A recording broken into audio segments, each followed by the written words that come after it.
हरे कृष्णा, राधे राधे। सभी भक्तों को सादर प्रणाम। भक्तों, आज की इस वीडियो में हम चातुर्मास के विषय में चर्चा करेंगे।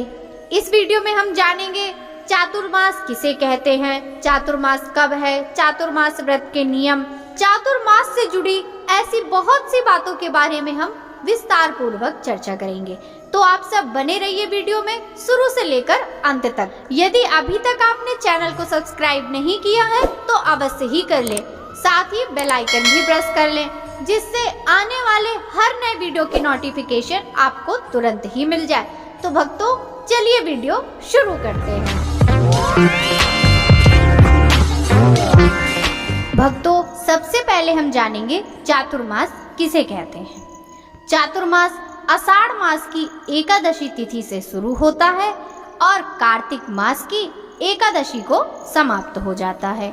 चातुर्मास में श्रावण, भाद्रपद, आश्विन और कार्तिक मास आते हैं। चातुर्मास में कई नियमों का पालन करना आवश्यक माना जाता है। पुराणों के अनुसार इस वक्त भगवान विष्णु क्षीर सागर की अनंत शैया पर योग निद्रा के लिए चले जाते हैं। इसलिए चातुर्मास के प्रारंभ की एकादशी को देवशयनी एकादशी कहते हैं। इस चौमासे के अंत में जो एकादशी आती है उसे देवउठनी एकादशी कहते हैं, क्योंकि यह समय भगवान के उठने का होता है। चूँकि इन 4 महीनों में श्री विष्णु शयन करते हैं, इसलिए इन महीनों में कोई भी धार्मिक व मांगलिक कार्य नहीं किया जाता। धर्म शास्त्रों के अनुसार सृष्टि के संचालन का कार्य भगवान विष्णु के हाथ में रहता है, लेकिन उनके शयन काल में चले जाने के कारण सृष्टि का संचालन का कार्यभार भगवान शिव और उनके परिवार पर आ जाता है। इसलिए चातुर्मास में भगवान शिव और उनके परिवार से जुड़े व्रत त्योहार आदि मनाए जाते हैं। श्रावण माह पूरा भगवान शिव को समर्पित रहता है। चातुर्मास कब से कब तक है? चातुर्मास की शुरुआत 29 जून 2023 से हो रही है और इसकी समाप्ति 23 नवंबर 2023 को देवउठनी एकादशी पर होगी। इस साल अधिक मास होने से चातुर्मास 5 माह तक रहेगा। चातुर्मास के नियम। चातुर्मास के कई नियम बताए गए हैं जो प्रत्येक मनुष्य अपनी मान्यता, श्रद्धा तथा सामर्थ्य के अनुसार निभाते हैं। चातुर्मास के दिनों में महिलाएं सूर्योदय के पूर्व उठकर स्नान करती हैं। साथ ही श्रावण एवं कार्तिक मास में नित्य मंदिर जाकर पूजा करती हैं। कार्तिक में कृष्ण जी एवं तुलसी जी की पूजा की जाती है। वहीं कई जातक संपूर्ण 4 मास तक उपवास या एक समय भोजन के रात्रि में फलाहार ग्रहण करते हैं। चातुर्मास में कई जातक प्याज, लहसुन, बैगन, मसूर जैसे भोज्य पदार्थ का अपने भोजन में उपयोग नहीं करते।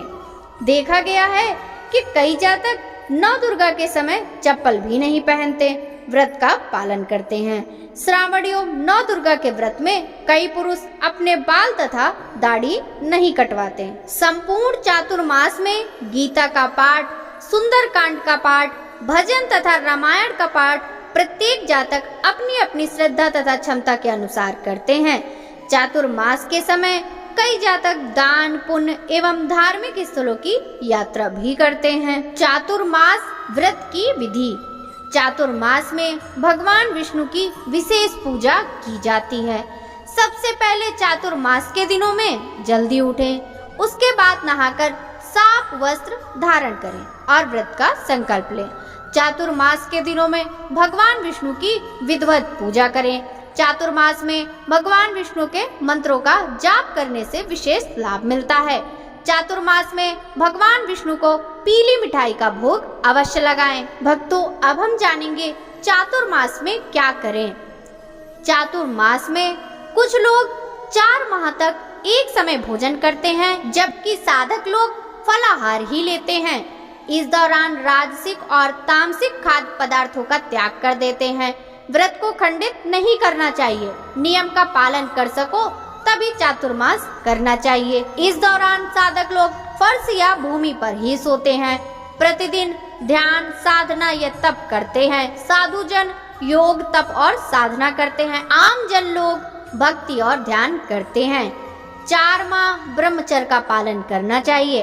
ऐसा करने से शक्ति का संचय होता है। इन 4 माह साधक लोग मौन ही रहते हैं। मौन से ही मन की शक्ति बढ़ती है। प्रतिदिन अच्छे से स्नान करते हैं, उषा काल में उठते हैं और रात्रि में जल्दी सो जाते हैं। नित्य सुबह और शाम को प्रार्थना, पूजा या संध्या वंदन करते हैं। नित्य विष्णु जी का ध्यान करते हैं। विष्णु जी के साथ ही लक्ष्मी, शिव, पार्वती, गणेश, पितृदेव, श्री कृष्ण, राधा और रुक्मिणी जी की पूजा करते हैं। इन 4 माह में साधुओं के साथ सत्संग करने से जीवन में लाभ मिलता है। इन 4 माह में यथाशक्ति दान भी करना चाहिए। यज्ञोपवीत धारण करते हैं या उनका नवीनीकरण करते हैं। चातुर्मास में पितरों के निमित्त पिंडदान या तर्पण करने से उनकी आत्मा को शांति मिलती है। भक्तों, अब हम जानेंगे चातुर्मास में क्या नहीं करना चाहिए। संस्कार और मांगलिक कार्य 4 माह में विवाह संस्कार, जात कर्म संस्कार, गृह प्रवेश आदि सभी मंगल कार्य निषेध माने गए हैं। उक्त 4 माह में बाल और दाढ़ी नहीं कटवाने चाहिए। चातुर्मास में क्रोध, ईर्ष्या, असत्य वचन, अभिमान आदि भावात्मक विचारों से बचकर रहना चाहिए।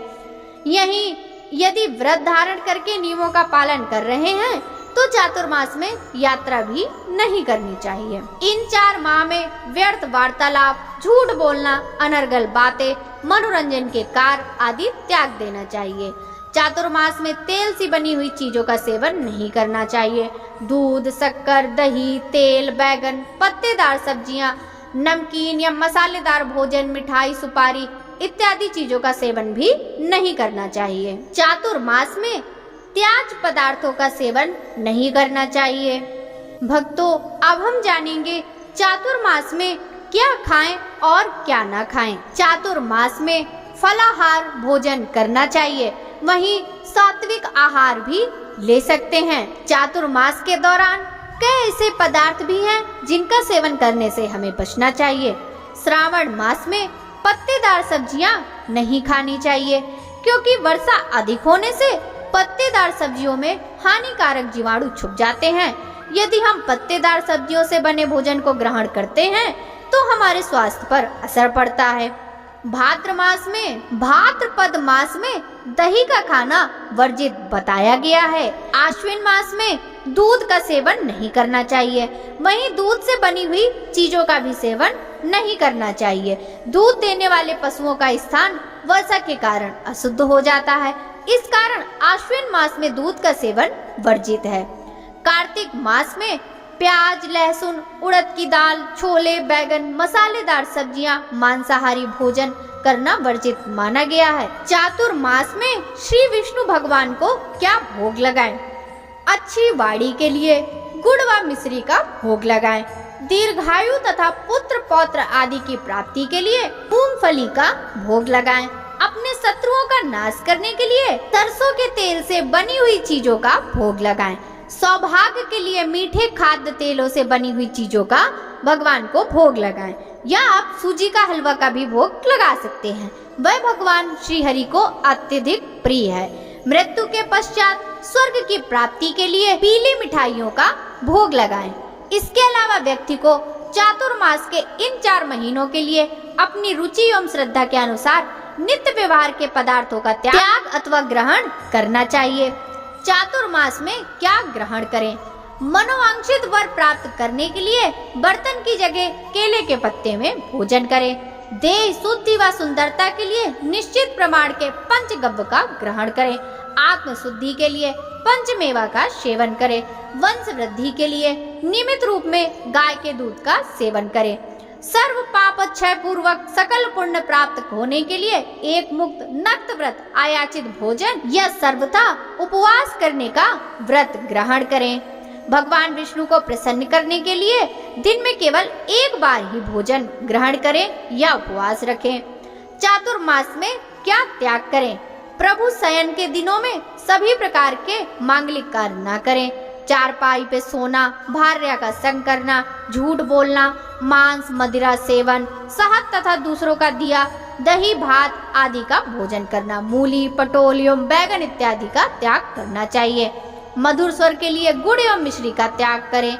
दीर्घायु तथा पौत्र पुत्र आदि के लिए मूंगफली का त्याग करना चाहिए। शत्रुनाश आदि के लिए सरसों का तेल त्याग करना चाहिए। सौभाग्य के लिए मीठे तेल का त्याग करना चाहिए। स्वर्ग प्राप्ति के लिए पुष्पादि भोगों का त्याग करना चाहिए। चातुर्मास में दान का भी अत्यधिक महत्व है। धूप, दीप, नैवेद्य तथा पुष्प आदि से पूजन करने वाला प्राणी अक्षय सुख भोगता है। तुलसी दल अथवा तुलसी मंजरियों से भगवान का पूजन करने, स्वर्ण की तुलसी ब्राह्मण को दान करने पर वैकुंठ लोक प्राप्त होता है। गूगल की धूप तथा दीप अर्पण करने वाला मनुष्य जन्म जन्मांतरों तक धनवान रहता है। पीपल का पेड़ लगाने, पीपल पर प्रतिदिन जल चढ़ाने, पीपल की परिक्रमा करने, उत्तम ध्वनि वाला घंटा मंदिर में चढ़ाने, ब्राह्मणों का उचित सम्मान करने वाले व्यक्ति पर भगवान श्री हरि विष्णु जी की विशेष कृपा दृष्टि सदा बनी रहती है। किसी भी प्रकार का दान देने, जैसे कपिला गौ का दान, शहद से भरा चांदी का बर्तन तथा तांबे के पात्र में गुड़ भरकर दान करने, नमक, सत्तू, हल्दी, लाल वस्त्र, तिल, जूते अथवा छाता आदि का यथाशक्ति दान करने वाले मनुष्य को कभी भी किसी वस्तु की कमी जीवन में नहीं आती तथा वह सदा ही सर्व साधन संपन्न रहता है।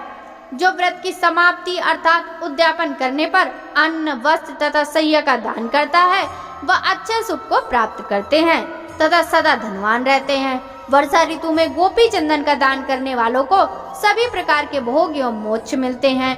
जो नियम से भगवान श्री गणेश जी तथा सूर्य भगवान का पूजन करते हैं, वह उत्तम गति को प्राप्त करते हैं तथा जो शक्कर का दान करते हैं, उन्हें यशस्वी संतान की प्राप्ति होती है। माता लक्ष्मी तथा पार्वती को प्रसन्न करने के लिए चांदी के पात्र में हल्दी भरकर दान करनी चाहिए तथा भगवान शिव को प्रसन्न करने के लिए बैल का दान करना श्रेयकर है। चातुर्मास में फलों का दान करने से नंदनवन का सुख मिलता है। जो लोग नियम से एक समय भोजन करते हैं, भूखों को भोजन खिलाते हैं, स्वयं भी नियमबद्ध होकर चावल अथवा जौ का भोजन करते हैं, भूमि पर सोते हैं, उन्हें अच्छी कीर्ति प्राप्त होती है। इन दिनों आंवले से युक्त जल से स्नान करना तथा मौन रहकर भोजन करना श्रेयकर है। चातुर्मास का महत्व। जब तब साधना व शुभ कर्म के लिए चातुर्मास का समय बेहद अनुकूल रहता है। इस दौरान शारीरिक और मानसिक स्थिति सही रहती है और वातावरण भी अच्छा रहता है। चातुर्मास के स्वामी भगवान विष्णु हैं, इसलिए इस मास में भगवान विष्णु और माता लक्ष्मी की पूजा अर्चना करने से जीवन में सुख, शांति और समृद्धि बनी रहती है और माता लक्ष्मी की कृपा भी बनी रहती है। चातुर्मास आषाढ़ मास की एकादशी तिथि से शुरू होता है और कार्तिक मास की एकादशी को समाप्त हो जाता है। चातुर्मास में श्रावण, भाद्रपद, आश्विन और कार्तिक मास आते हैं। इस माह कई नियमों का पालन करना आवश्यक माना जाता है। चातुर्मास के सभी नियमों का पालन करने से वैकुंठ धाम की प्राप्ति होती है। भक्तों, आशा करती हूँ कि आपको इस वीडियो से मिली जानकारी अच्छी लगी होगी। वहीं आपके मन में यदि चातुर्मास से जुड़े कोई भी प्रश्न हो तो आप कमेंट में प्रश्न पूछ सकते हैं। यदि वीडियो अच्छी लगी हो तो वीडियो को ज्यादा से ज्यादा भक्तों के साथ शेयर कीजिएगा। आपसे मिलते हैं इसी तरह की अन्य महत्वपूर्ण जानकारी के साथ अगली वीडियो में। तब तक सभी भक्तों को हरे कृष्ण, राधे राधे, हरि बोल।